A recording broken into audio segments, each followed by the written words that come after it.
সবাইকে জানাই মহাশিবরাত্রির অনেক অনেক শুভেচ্ছা। আর এটা হচ্ছে আমাদের ক্লাব ঘর, ক্লাব প্রাঙ্গণ। তো আজকে আমাদের এখানে এই মন্দিরটি উদ্বোধন হবে। এটা হচ্ছে একটা শিব মন্দির। তো মহারাজজি আসবেন এবং আমাদের এই শিব মন্দিরটি উদ্বোধন করবেন। আর এইটা হচ্ছে আমাদের কালী মন্দির, যেখানে শিব পার্বতীর মূর্তিটি রাখা হয়েছে।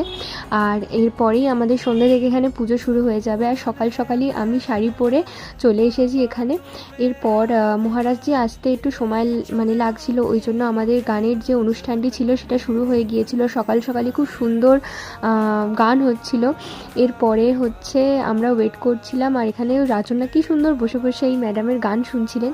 এরপর আমাদের যিনি গেস্ট, আমাদের মহারাজ, উনিও চলে এসেছিলেন। উনি আমাদের দক্ষিণ চব্বিশ পরগনার দক্ষিণ বারাসাত নামক একটি জায়গা আছে, সেখানকার মহারাজ। তো উনি এসে প্রথমে শিব মন্দিরটি উদ্বোধন করলেন, প্রদীপ প্রজ্বলন করলেন।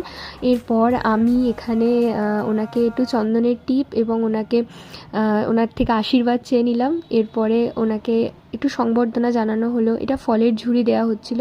এরপর মহারাজজি আমাদের কিছু বক্তব্য শোনালেন, যেটা শুনছিলাম আমরা অনেকক্ষণ ধরে, খুব ভালো লাগলো।